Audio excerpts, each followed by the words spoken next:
Angad, thank you very much for being here. Pleasure to be here with you today, talking and listening to your thoughts about the Indian market. Thank you very much. Thank you. Pleasure is all mine. Can we start by talking about BCD? What you guys do? We were just talking a little bit before, and it's quite different, the scope of your company, what you do, the areas that you are active. Can you tell us a little bit more? So BCD is a 7-decade-old construction conglomerate. We are a group which is one of the oldest in the country and one of the largest privately held construction conglomerate. And we have been globally present in Saudi, Dubai, Iraq, Nepal, to name a few of the places where we have operated.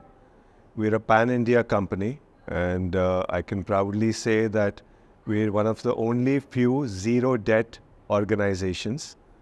And apart from being one of the largest construction companies with a labor force for about 9,000 to 10,000 workers under us across the country, we have also diversified into student housing, alternative classes like senior living.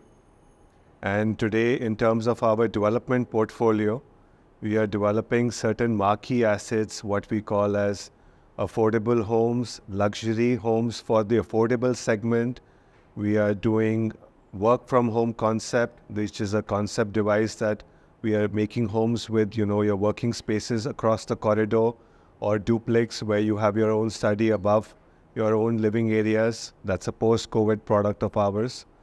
And apart from that, we have our own fund and our own capital where we take over stress projects, wherever there have been people who have been, because of either financial meltdown or poor planning, not been able to complete their assets. Given our ability of our heritage to complete the construction, capital in-house and expertise, we salvage those problems, we take it over, and we complete it into an end product. Like real estate, unless we have delivery, it has no value. That's true. We can talk about capital construction, but the end goal is that the product has to be finished and ready to use. Absolutely. Then only it gives that commodity some value. Absolutely.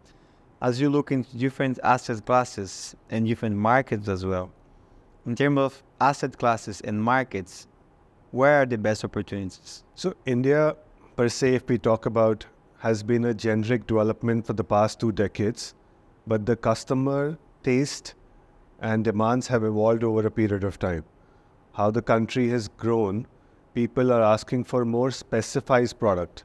As a senior living, wanting to move out into communities is emerging the new senior living asset class, more from the segment of purchase and also as in segment of rentals, where they want to move out from their homes into a community where they can live with like-minded people. India is a large population. We have large universities which house about thousands of students, and it's an unorganized sector which has really grown up. Developers are now coming in to make a play into student housing, that we are giving them an organized living area next to the universities, which basically developers are making. It gets rented to the students, and investors are coming in and they are yielding something about 12 to 14% returns, which is very high for a residential asset class with a purpose given to it before. Very interesting. And do you consider yourself optimistic about the real estate market? Do you think we have reached the peak already and now we might have some trouble? Or you think we still have a long way before we reach peak and start the declining of the cycle? I think India's cycle is just starting. Yeah. There is a huge amount of development which is poised to be done pan-India. Our infrastructure in terms of our roadways, ports, airports, everything is getting built. We are trying to emulate the international standards. All the developers and the customers are wanting to elevate their living standards. That is making our grade of assets, productivity, efficiency, design language grow up, as well as the Indian population is growing. And there is a huge demand out there from the rural India, tier 2 cities, tier 3 cities in India, where we are first time sitting that there is no supply against the demand which is sitting in our country. So given that thing, I think it's very buoyant in terms of where the country is to grow. And I think India is one of those few countries globally which is just setting off its golden decade, where the Western world and all are, developed.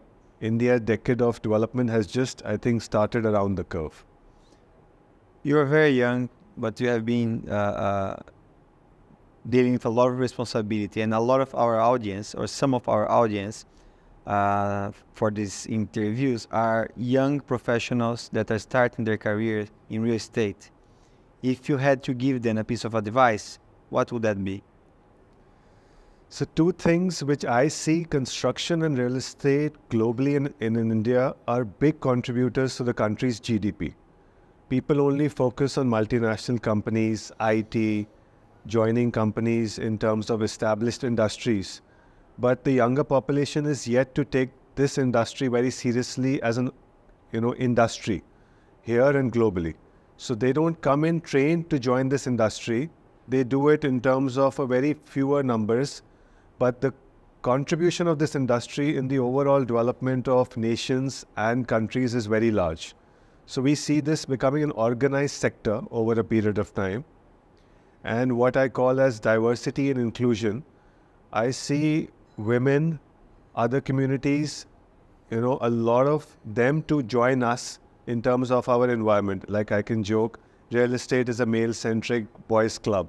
We see very few women participate out there. Yeah. And ultimately, when we are building home, it is for a family, which is constituting to an equal half. So their inclusion in terms of architecture, real estate, design, every facet of the industry is very important for it to become holistic. And this male dominance needs to have a little bit of diversity for its environment and its whole culture to further improve. Interesting you mentioned that, but at the GRI, we have been investing a lot of energy and money into contributing to bring more women to the leadership position to join the club. And by joining our club, they get to talk to other leaders, exchange ideas, and build their careers.